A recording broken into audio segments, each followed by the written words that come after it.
로마서 11장 33절 그리고 끝까지 36절까지 보겠습니다. 오 깊도다. 하나님의 지혜와 지식에 부요하며 그분의 판결들은 헤아릴 수 없으며 그분의 길들은 찾지 못하는도다. 왜냐하면 누가 주의 생각을 알았느냐? 또 누가 그분의 좋은 자가 되었느냐? 혹 누가 그분께 먼저 드려서 보답을 받겠느냐? 다 같이요. 이는 모든 것이 그분에게서 나오고 그분을 통하며 그분께로 돌아가기 때문이니 그분께 영광이 영원토록 있으리로다. 아멘. 오늘 제가 바울의 찬양 이런 제목으로 여러분에게 말씀을 드리겠습니다. 자, 로마서를 보면 크게 둘로 이렇게 구분이 되는데 하나는 1장에서 11장까지가 됩니다. 이 부분은 무엇을 다루고 있느냐 하면 우리가 믿어야 될 내용, 그러니까 교리를 다루고 있습니다. 그리고 12장에서 끝까지는 여러분이 보시게 되면 우리가 어떻게 살아야 되는지 그 실행에 관한 내용, 그것을 다룬다고 할 수가 있습니다. 그런데 이제 우리가 곧 12장을 다루겠죠? 지금까지 교리에 대한 설명으로 이렇게 쭉 오던 바울이 11장을 끝내면서 어떤 내용을 말하느냐 하면 하나님을 찬양하는 내용을 여기서 말하고 있습니다. 그럼 우리는 갑자기 궁금해집니다.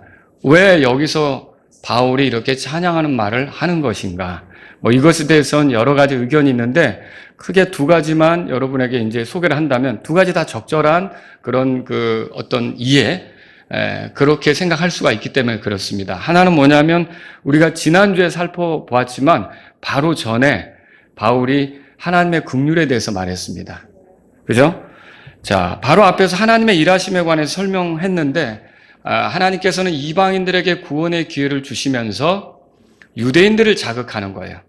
그리고 유대인들을 포기하지 않고 결국은 어떻게 하느냐? 자, 이방인들에게도 구원의 기회를 주시고 유대인들도 구원받을 수 있는 기회를 주실 뿐만 아니라 궁극적으로는 전체 이스라엘이 민족적으로 하나님께 돌아오는 것, 이런 걸 하나님께서 계획하신 거죠.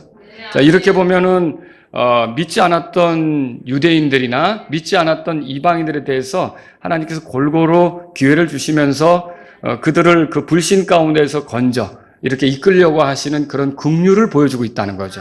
이제 긍휼이 뭐예요?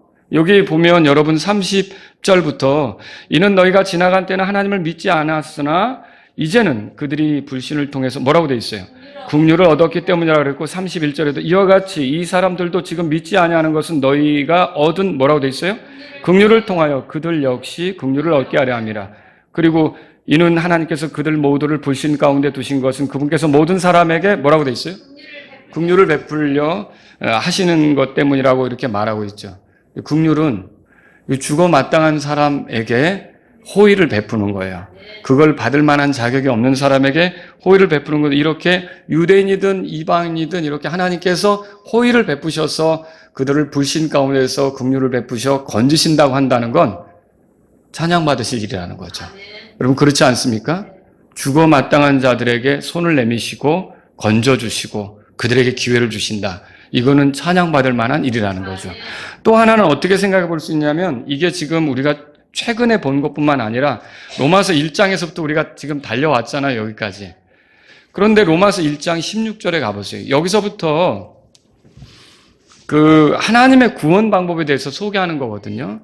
자, 16절 우리 복습하는 의미로, 그리고 또 이 16절이 로마서에서 굉장히 중요한 구절입니다. 우리 한 목소리로 읽겠습니다. 이는 내가 그리스도의 복음을 부끄러워하지 아니하기 때문이라. 이는 그 복음이 믿는 모든 자를 구원에 이르게 하시는 하나님의 권능이기 때문이 먼저는 유대인에게요 또한 그리스인에게로다. 자, 그리스인 그렇게 표현했지만 실상은 이방인을 대표하는 거예요. 자, 그런데 여기서 보니까 하나님의 구원 방법은 뭐냐? 여러분 믿음으로 구원받는 거예요. 유대인들에게나 그리스인에게나 구원 방법이 차별이 있어요, 없어요? 여기 없죠.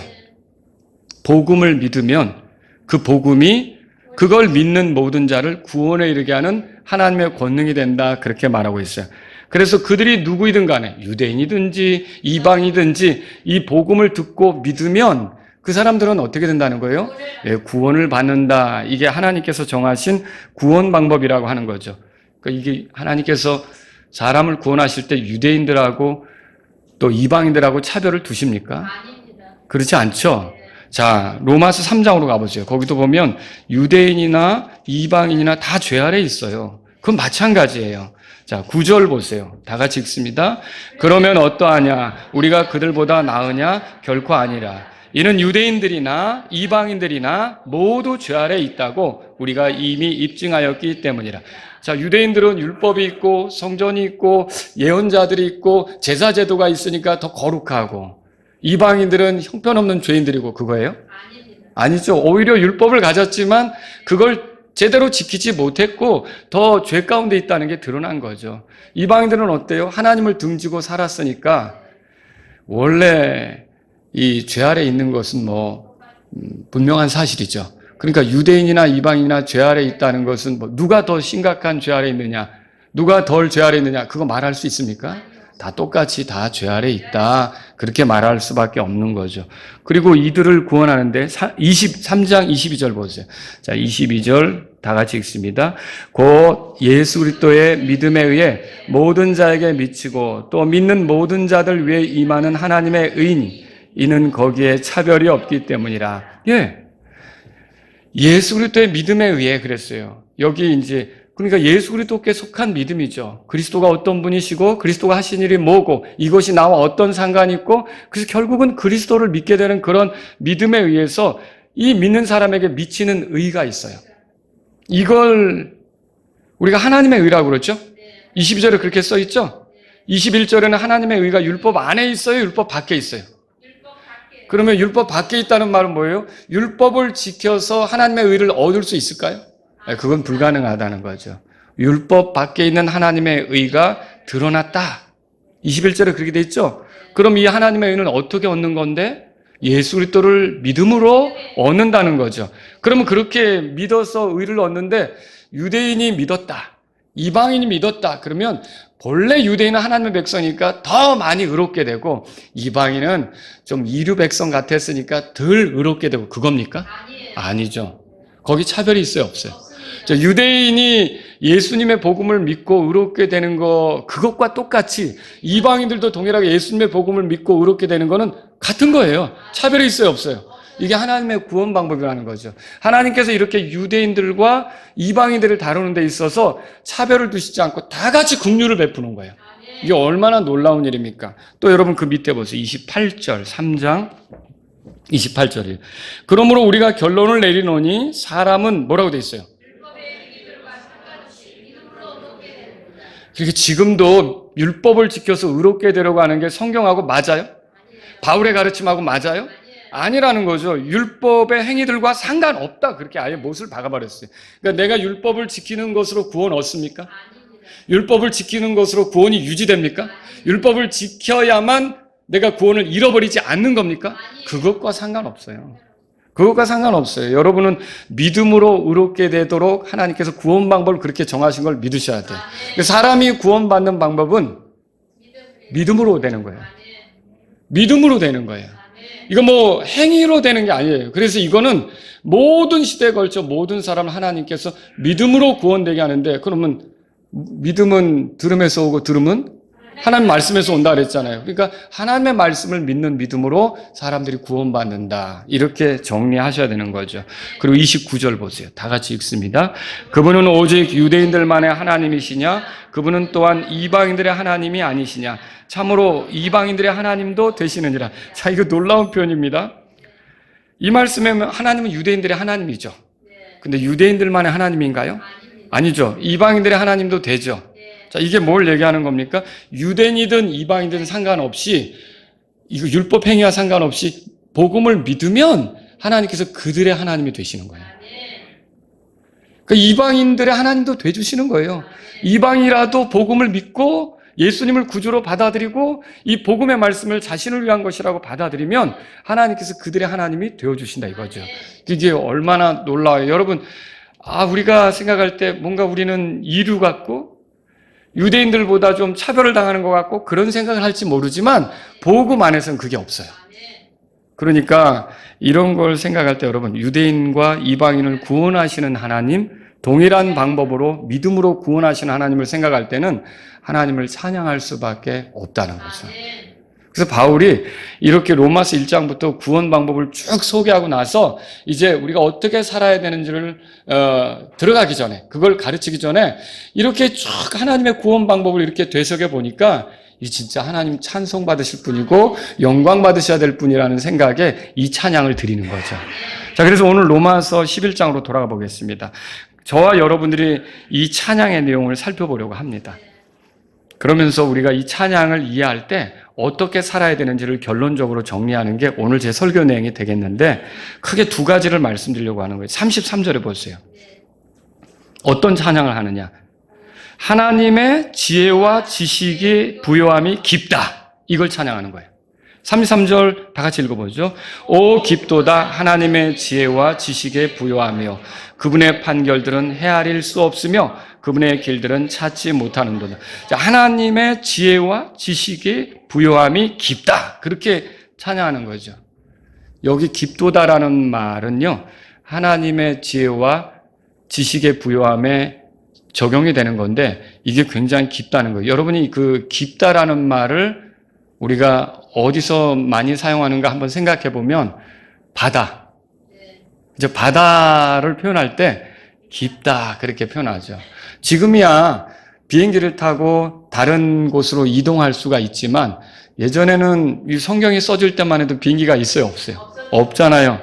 그러니까 만약에 좀 먼 곳으로 가려면 되게 배를 타고 가는 거죠. 근데 이렇게 배를 타고 갈 때 사람들이 두려워했던 게 바다예요. 바다가 너무 깊거든요. 그게 시면을 헤아릴 수가 없거든요.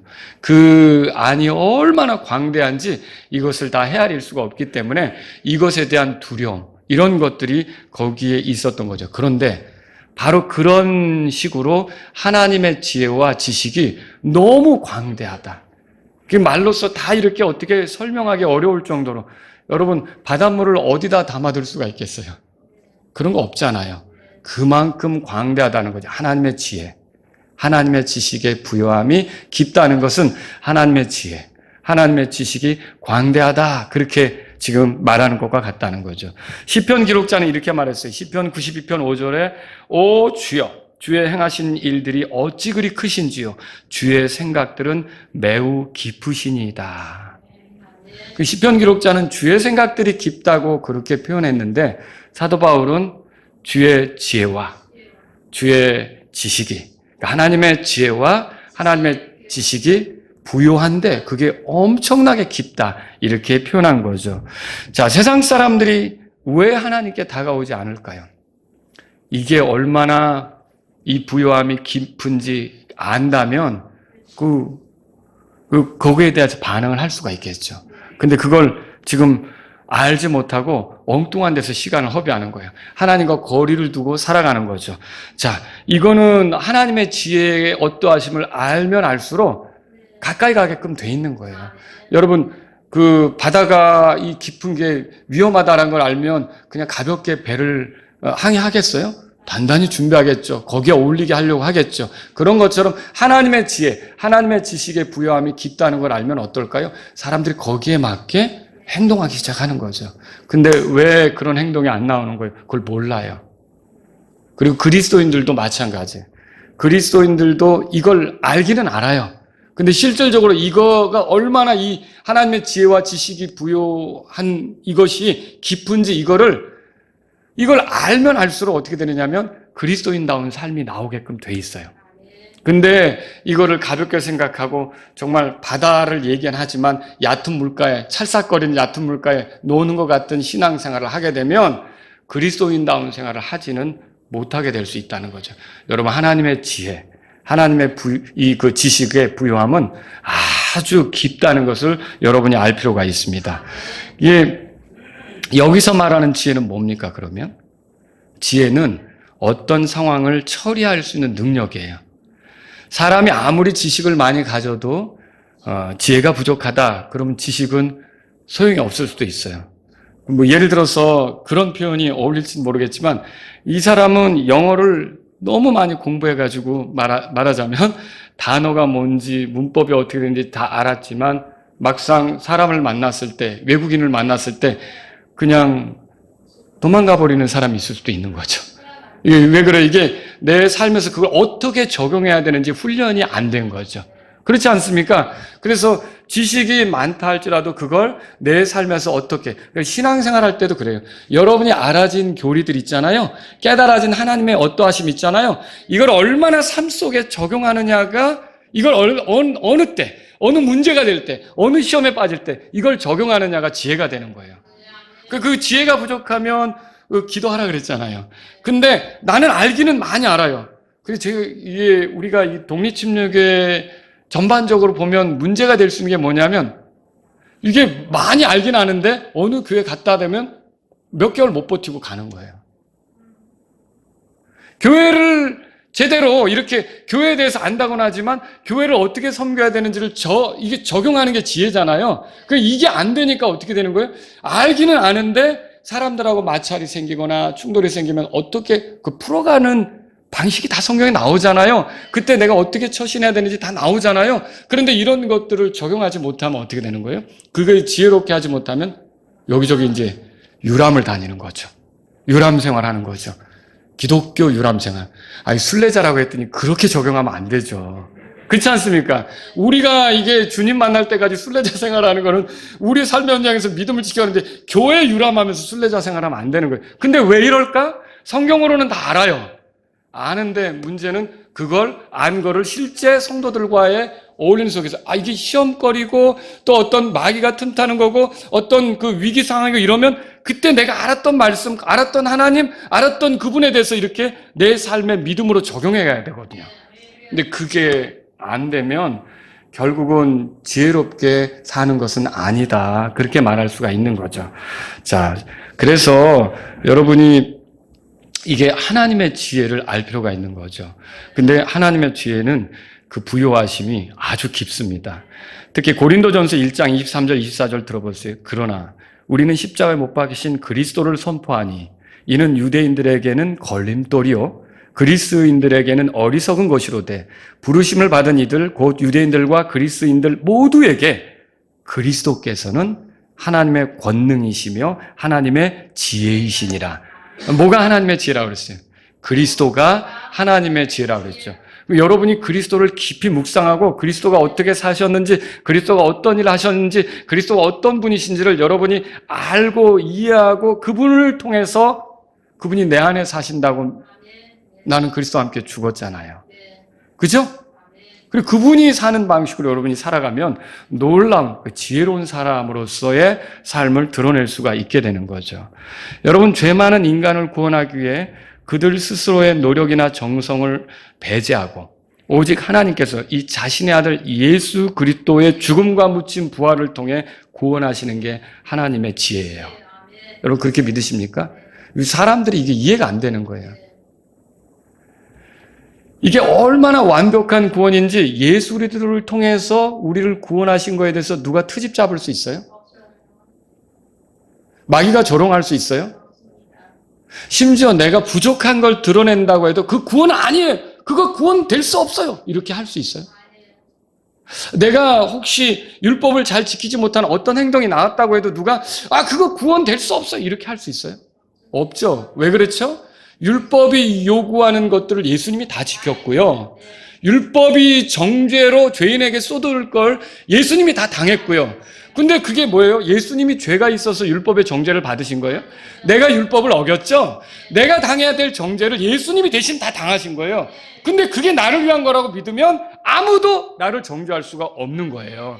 이게 예수 그리스도를 통한 구원은요, 비난받을 수가 없어요. 그 완벽한 하나님의 지혜 속에서 일어난 거예요. 누가 그거 가지고 손가락질 할 수 없어요. 제가 얻은 구원에 대해서 여러분이 예수님을 믿어서 구원 얻었다면 아무도 트집 잡을 수가 없어요. 사는 꼴이 저런데 트집 잡을 수 없어요. 저렇게 넘어지는데 트집 잡을 수 없어요. 그가 예수님을 믿으면 이 예수님께서 이루신 구원은 완전한 구원이에요. 영원한 구원이에요. 분명한 구원이에요. 그러니까 이게 얼마나 지혜로운 겁니까? 이게 예수님을 생각하면 하나님께서 우리를 향해 손 내미신 거, 구원을 이루신 거, 이끄시는 거, 결과적으로 영광스러운 데 세우려고 하는 게 얼마나 이 하나님의 지혜가 부유하시고 그게 깊은지. 여러분, 우리는 주님을 찬양하지 않을 수가 없는 거죠. 그렇죠? 또 여기 지식이 나옵니다. 지식은 뭐죠? 알미죠, 아는 거, 우리가. 뭔가를 아는 거죠. 그래서 여기 보면 하나님의 지혜와 지식에 부요하며 그렇게 돼 있어요. 하나님은 아는 것에 있어서도 부요합니다. 누가 하나님이 아는 것을 따라가겠습니까? 하나님하고 퀴즈 대회에서 이길 수 있겠어요? 하나님이 그런 대회 하시지도 않겠지만 요백에는 물으시잖아요. 너 그거 알아? 너 그거 알아? 요백에 물으시죠? 몰라요. 입 다물 수밖에 없잖아요. 그렇죠? 모르는 게 많은 거예요. 하나님 앞에서 어디서 내가 뭐 좀 안다고 얘기할 수가 있겠어요. 하나님은 정말 아시는 게 많죠. 근데 여러분 여기서 이거 생각해 보셔야 돼요.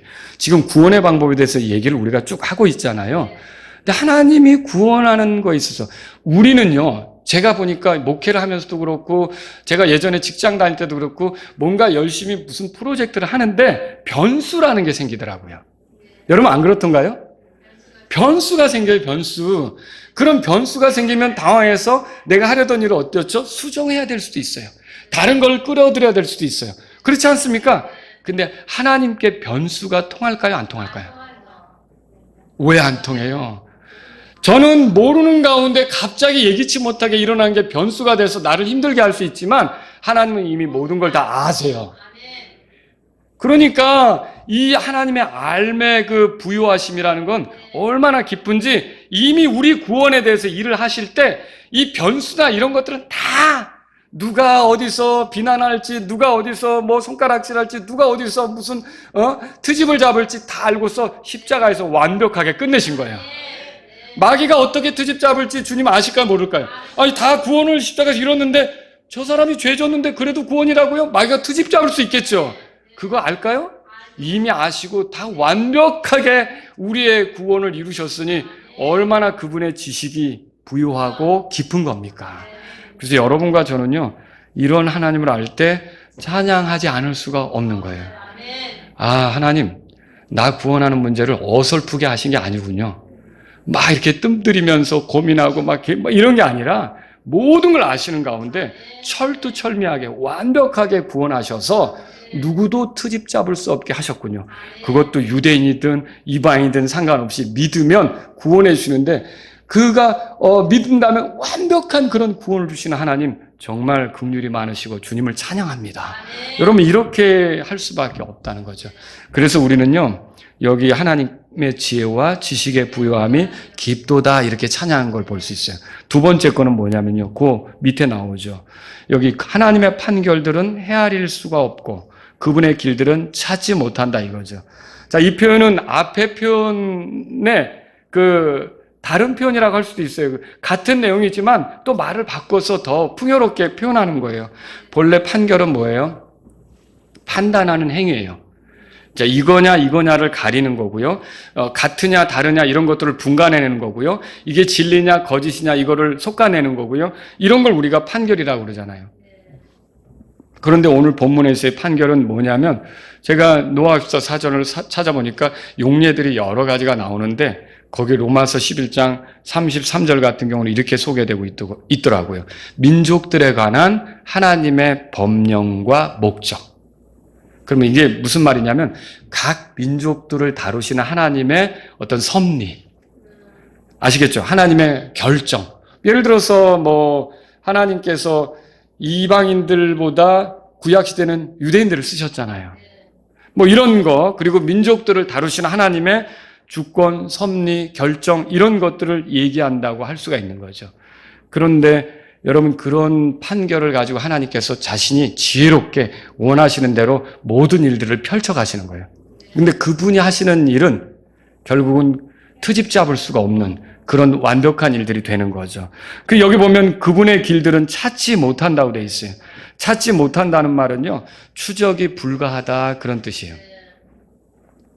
사냥꾼들은 눈이 막 오는데 이제 겨울에 막 추위를 맞게서 하고 총을 들고서 이제 내가 짐승을 잡으러 가는데 저기서 뭘 봤어요. 그래서 총을 쐈는데 놓쳤어요. 그러면 달려가겠죠. 그래도 잡아야 되니까. 그런데 달려갈 때 뭐 보고 가죠? 발자국 보고 가죠. 발자국이 계속 남아있으면 손 안에 들은 거예요, 말하자면. 계속 그 발자국을 추적해 가면 되는 거죠. 그런데 눈이 계속 내려서 발자국이 덮였어요. 그 다음에는 어떻게 될까요? 어디로 갔는지 놓치는 거죠. 여러분 그 생각을 해보라는 거예요. 그분의 길을 찾지 못한다는 건 그럼 만약 그분을 우리가 찾는다면 우리 손 안에 있는 셈이죠. 근데 그분이 우리 손 안에 들어올 수 있어요? 반대죠. 우리가 그분의 손 안에 있는 거죠. 그리고 또 우리가 그분을 우리 생각에 다 넣어둘 수가 있어요? 그것도 어려운 거죠. 근데 그분의 길은 찾지 못한다 그렇게 말하고 있는 거죠. 여러분 들으셨을 거예요. 이는 하늘들이 땅보다 높음 같이 내 길들도 너희 길들보다 높고 내 생각들은 너희 생각들보다 높기 때문이라. 이사야서 55장 9절에 그렇게 써 있는 거 읽어보신 적 있죠? 하나님께서 사람을 구원하시는 방식은요, 사람의 이게 생각과는 다른 거예요. 우리는 구원받아서 이제 성령 안에서 이해하게 되었지만 구원받지 못한 사람이 이거를 되게 이해하기 어려운 거예요. 이거를 찾을 수가 없는 거예요. 자, 내 길들은 너희 길보다 높다 그랬어요. 사람들은 나름의 노력과 정성으로 구원받을 것이라고 생각하죠? 근데 하나님의 지혜는 그렇게 말하지 않습니다. 하나님은 자신의 독생자 예수 그리스도를 보내셨고 어떤 죄인이든지 그 예수 그리스도께서 그 죄인을 위해 해주신 일을 믿고 예수님을 자신의 구원자로 받아들이면서 그분과 내가 이제는 떨어질래야 떨어질 수 없는 하나다라는 믿음의 고백으로 예수님께 나오는 사람은 어떻게 해요? 구원해 주시는 거죠. 근데 이렇게 구원해 주실 때 대속의 방법으로 구원해 주시는 거예요. 대속이 뭐예요? 원래 죽어야 될 죄인을 대신해서 그 죄 없는 자가 대신 희생되심으로 그 공으로 죄인 된 자가 건져지게 하는 거. 여기에는요, 이게 사람이 왜 그렇게 해야 되는데? 도저히 이해가 안 되는 방식이죠. 내가 잘못했으니까 내가 해야 되지. 자기에 사로잡힌 사람 보세요. 누가 해준다는 거 오히려 더 이상하게 생각하지. 자기가 해결해야 된다고 생각하는 거죠. 근데 그렇게 하면 해답이 나와요? 그렇게 하면 구원이 될 수 있어요? 안 되니까 하나님께서는요, 대속이란 방식으로 이렇게 해주시는 거죠. 여러분, 예수 그리스도께 속한 믿음에 의해서 믿는 자들은 이제는 그리스도와 하나가 되어서 결국 하나님의 의를 누리게 하시고요. 그런 방식으로 구원하시는 거죠. 자, 이게 믿음으로 구원하는 건 여러분과 제가 알아야 될 게 유대인이든 이방이든 달라요, 같아요? 차별이 없죠? 뭐 예를 들어서 유대인들은 율법을 지켜야 구원받고 이방인들은 믿음으로 구원받고 이겁니까? 우리가 지금 로마서를 통해 공부하는 게 뭐예요? 유대인이든 이방인이든 다 믿음으로 구원받는다는 거죠. 여러분 그렇습니다. 그러면 신약이든 구약이든 그것도 마찬가지예요. 구약 시대에 다 믿음으로 구원받는 거예요. 여러분 그걸 설명하는 게 어디 있어요? 로마서 4장에 보면 아브라함이 믿음으로 의롭게 되는 게 나오죠? 다윗도 믿음으로 죄들을 사함받고 그 행복한 사람에 대해서 말하죠? 아브라함은 뭐예요? 율법이 없던 시절이고 다윗은 뭐예요? 율법이 있던 시절이고 구약을 대표하는 두 인물을 소개하면서 로마서 4장에서 말하는 게 뭐예요? 사람은 믿음으로 의롭게 된다는 걸 강조하는 거죠. 그래서 우리는 여러분 이게 하나님께서 이 방식으로 우리를 구원하신다는 걸 알 필요가 있어요. 자, 그러면 그렇게 믿은 사람을 구원해 주는 이는 누군가요? 누구를 통해 구원받는 거예요? 예수님이죠. 구약에는 다른 존재가 구원하고 신약에는 우리는 지금 예수님이 구원해 주고 그거 맞아요? 하늘 아래 구원 얻을 만한 다른 이름을 주신 적이 있어요? 없다 그러죠. 여러분과 저는 그래서 모두 우리가 하나님 말씀을 믿었을 때 예수 그리스도가 우리를 구원해 주는 걸 여러분 믿으셔야 돼요. 그 십자가 사건은 모든 인류를 위한 것이다. 그렇게 믿으셔야 되는 거죠. 자, 이렇게 모두는 동일하게 하나님의 말씀을 믿는 믿음에 의해서 의롭게 된다. 지금 이거를 말하는 거예요. 그런데 죄인들은 이걸 찾을 수가 없는 거예요. 그러니까 어때요? 여전히 지금도 자기 스스로 노력하고 있는 거예요. 자기 땀을 흘리려고 하는 거예요.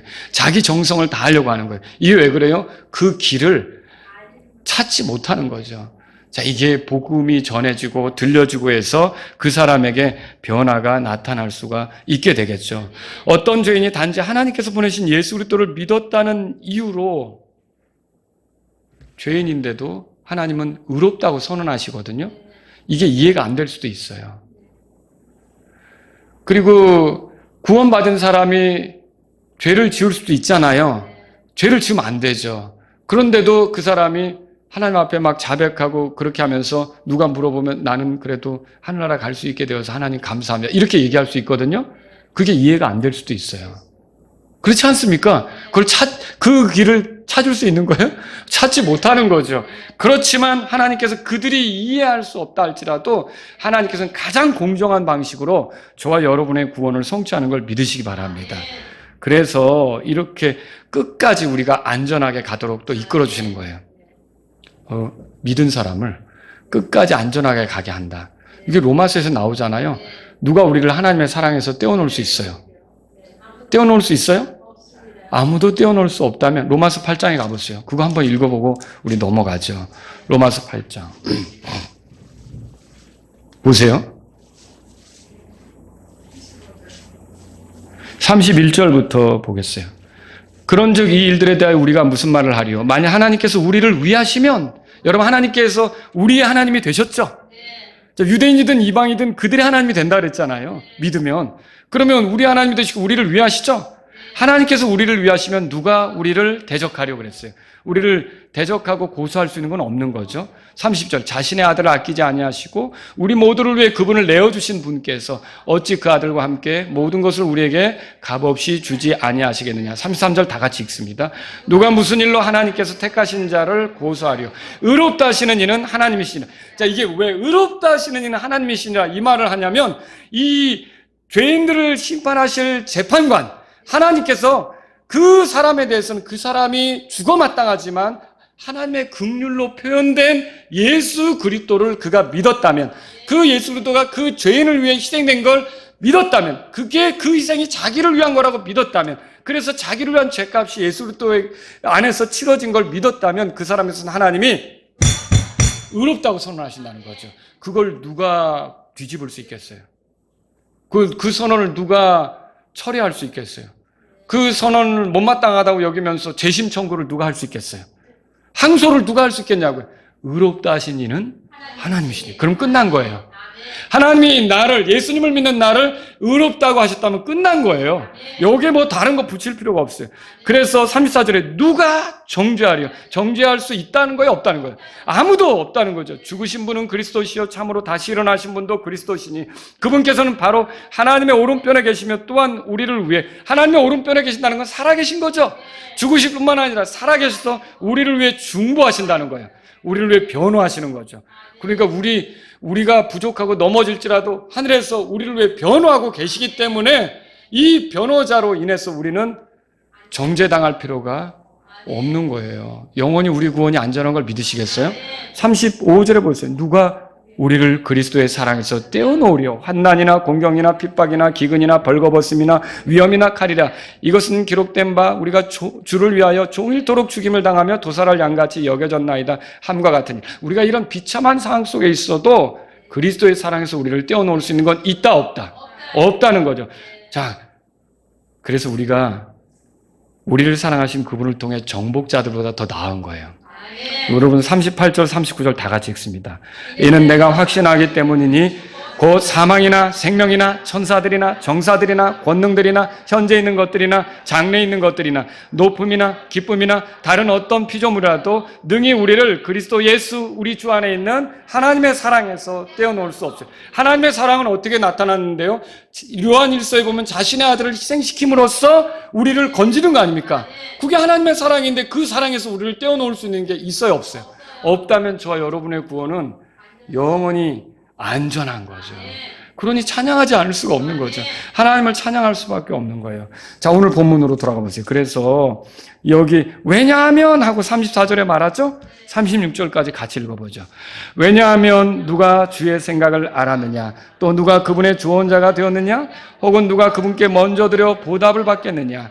이는 모든 것이 그분에게서 나오고 그분을 통하며 그분께로 돌아가기 때문이니 그분께 영광이 영원토록 있으리로다. 하나님이 어떤 분이신데, 하나님이 우리를 구원하신 게 얼마나 대단한 건데, 하나님이 하신 구원인데, 여러분과 제가 알아야 될 건 이 구원이요, 하나님을 위한 구원이라는 걸 믿으십니까? 내가 처음에 예수님을 믿을 때는 나를 위한 구원이라고 생각할 수도 있어요. 근데 이게 하나님의 영광 받기 위한 구원이에요. 그리고 이 구원은 내가 믿었지만 하나님이 시작한 구원이에요. 그럼 하나님이 끝을 보는 거죠. 이게 중간에 철회될 수가 없는 거죠. 그러니까 하나님이 하셨다면 우리는 그 하나님 때문에 영원히 안전하다. 그래서 하나님을 찬양할 수밖에 없는 거죠. 여기 보세요. 이사야서 55장 8절 들어보세요. 내 생각들은 너희 생각들이 아니고 너희 길들은 내 길들이 아니기 때문이라. 누가 주의 생각을 알았느냐 그랬죠? 여러분, 주의 생각을 다 우리가 헤아릴 수는 없지만 그분은 아주 풍요롭게, 지혜롭게 그분의 지식 안에서 우리를 구원하는 일을 이루셨다는 거죠. 구원받지 못했을 때는 우리 그거 알지도 못했어요. 몰랐죠. 이제 조금 알고 찬양하고 감사한데 여러분이 말씀을 읽고 주님을 알아가면서 더 깊어질 수 있죠. 더 깊이 들어갈 수 있죠. 자, 또 여러분 이사야서 40장 13절에 보면 누가 주의 영을 지도하였으며 혹은 그분의 조언자가 되어 그분을 가르쳤는가. 그분의 조언자가 될 수 있는 사람이 있어요? 하나님께 훈수 둘 수 있는 사람이 있어요? 하나님 그렇게 하면 마귀가 트집지 않는다니까 이런 식으로 해야 된다니까 하나님에게 훈수 둘 수 있어요? 없어요. 그분은 완벽하신 분이에요. 오히려 내가 하나님의 도움이 필요하죠. 그렇지 않습니까? 또 여러분 욥기 35장 7절에 엘리후가 이렇게 말했어요. 만일 그대가 의로움들 그분께 무엇을 드리겠느냐 또는 그분께서 그대의 손에서 무엇을 받으시겠느냐. 여기 그거죠. 35절에 누가 그분께 먼저 드려서 보답을 받겠느냐. 여러분 우리가 주께 드릴 수 있는 거 이거 엄밀히 말하면 주님이 주셨기 때문에 드리는 거예요. 그죠? 주님이 주시지 않았으면 못하는 거죠. 이게 다 어디서 온 거예요? 여러분 그렇게 믿으세요? 내가 누리는 모든 것이 그분에게서 내 목숨, 내 건강, 내 재능, 내가 누리는 모든 것이 그분에게서 왔다는 걸 믿으십니까? 성경이 그걸 얘기하는 거죠. 감히 누가 하나님하고 견줄 수 있겠느냐. 그런 하나님이 우리의 구원을 이루셨는데 그 얘기예요. 그리고 여러분 또 보세요. 욥기 41장 11절에 누가 나보다 앞섰기에 내가 그에게 갚아주어야 하느냐. 하나님이 욥에게 그렇게 말하는 거예요. 무엇이든지 온 하늘에 있는 것은 내 것이니라. 다 하나님이 다 내 것인데 도대체 누가 나보다 앞섰기에 누가 나에게 들어서 그래? 내가 너에게 빚진 것 같구나. 내가 갚아주겠구나. 이럴 대상이 누가 있느냐는 거죠. 있어요, 없어요? 그러니까 이거 신앙생활 하면서 내가 주님께 바치면서 굉장히 생색내면서 말이에요. 이거 했으니까 해주셔야 돼요. 저 우습죠? 우습죠? 그럼 내가 드릴 수 있는 것도 누가 주신 거예요? 하나님이 주신 거죠. 그런데 이게 잘못된 종교는 그거예요. 내가 드리면 해주셔야죠. 기브 앤 테이크 몰라요 하나님? 뭐 이런 식으로 나온다는 거죠. 있을 수가 없는 거죠. 자, 내가 드릴 수 있는 건 누가 주신 거예요? 하나님이 주신 거죠.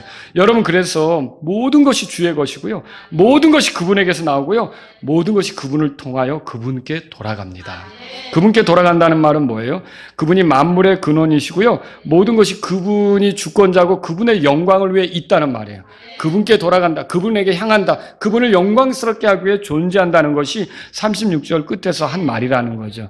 자, 이런 분, 이런 하나님께서 우리의 구원을 예수 그리스도를 통해 완벽하게 이루셨고 죄 많은 우리 죽어 마땅한 우리에게 긍휼을 베푸셔서 유대인과 차별하지 않고 이방인 우리도 그렇게 하셨고 또 그렇게 해서 유대인들을 시기나게 하고 자극해가지고 이 유대인들도 또 구원받게 하고 이 긍휼을 베푸시고 이렇게 하시니 하나님은 찬송받으실 분이시다.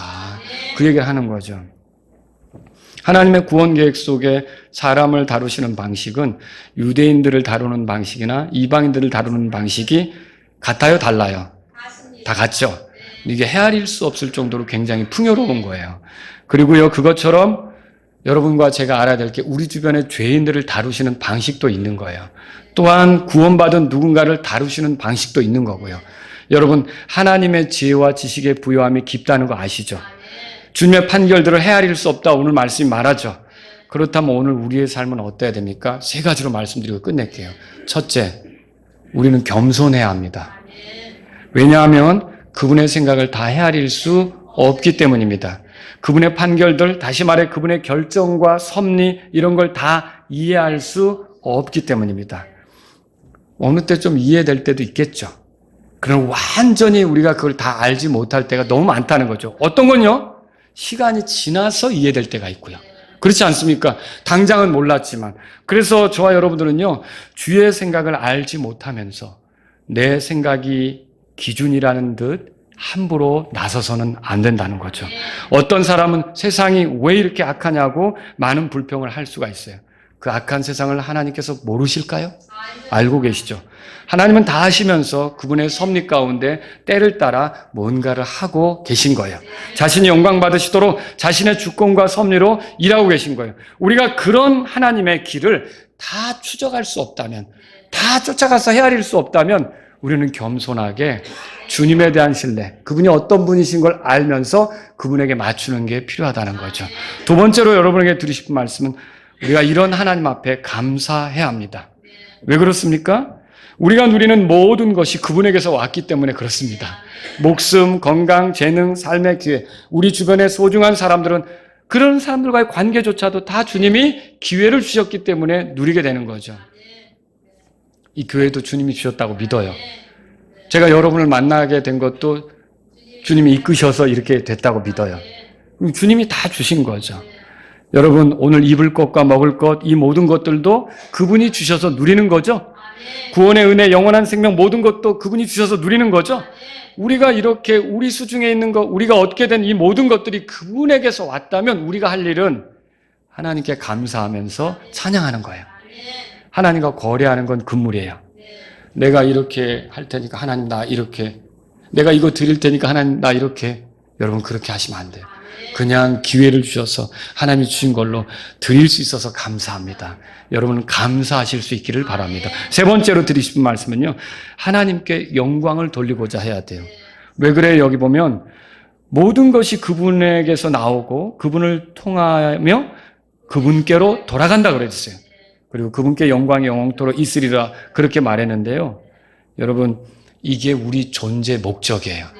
요한계시록에 이미 그렇게 말했죠. 사람은 왜 창조되었고 왜 존재합니까? 하나님을 기쁘시게 하기 위해서 그렇게 된 거죠. 결국 그래서 우리는요, 그분을 통하여 그분께로 돌아간다는 말 그대로 이게 하나님께 맞추고 하나님께 향하는 게 우리 삶이라는 걸 알아야 되는 거예요. 여러분 먹든지 마시든지 무엇을 하든지 하나님의 영광을 위해서 해야 된다는 거죠. 근데 우리는 이걸 잘 알지만 살아가면서 하나님의 영광을 위한 건데, 하나님에게 맞춰야 되는 건데, 하나님에게 맞아야 되는 건데, 내 영광을 구하거나 내가 만족할 만한 환경을 찾거나 내 어떤 것이 편리가 되거나 내가 생각할 때 이해될 만하게 되거나 내가 기준이 돼버릴 때가 너무 많다는 거죠. 여러분과 저는 그런 것이 아니라 먹든지 마시든지, 또 이런 표현도 있어요. 살든지 죽든지 내 몸에서 그리스도가 존귀 드러내게 되기를 바란다. 그래서 저와 여러분들은요, 하나님의 영광을 위해서 사는 것이다. 구원받은 사람 삶을 한마디로 정리하면 하나님의 영광을 위해서 사는 것이다.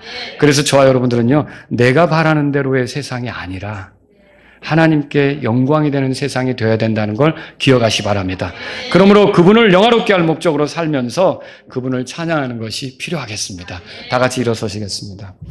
오늘 이 말씀을 들으신 여러분 가운데 하나님 아버지, 참으로 측량할 수 없는 하나님의 지혜, 하나님의 지식, 이런 걸로 나를 구원하셨는데, 그리고 내가 이 추적할 수 없는, 찾을 수 없는 그 놀라운 방식으로 풍요로우신 분이신데 주권과 섭리를 가지고 일하시고 내가 주님의 판결을 다 헤아릴 수 없는데 내 작은 머리로 이해돼야만 뭔가를 하고 내가 이 내 작은 머리로 보여져야만 만족돼야만 뭔가를 했는데, 아버지 오늘 제가 이 말씀 앞에서 하나님 앞에 겸손하기를 원합니다. 이런 분이 있다면 이 시간 주님 앞에 나아가십시오. 하나님, 내가 주님 앞에 감사하는 삶을 살기를 원합니다. 이런 분이 있다면 이 시간 주님 앞에 나아가십시오. 하나님, 제가 이제 주님께 영광을 돌리는 삶을 살기를 원합니다. 이런 분이 있다면 이 시간 주님 앞에 나아가십시오. 내게 주신 것은 다 하나님으로부터 온 건데 나는 그것을 감사함으로 하나님께 드리기를 원합니다. 이런 분이 있다면 이 시간 주님 앞에 나아가십시오.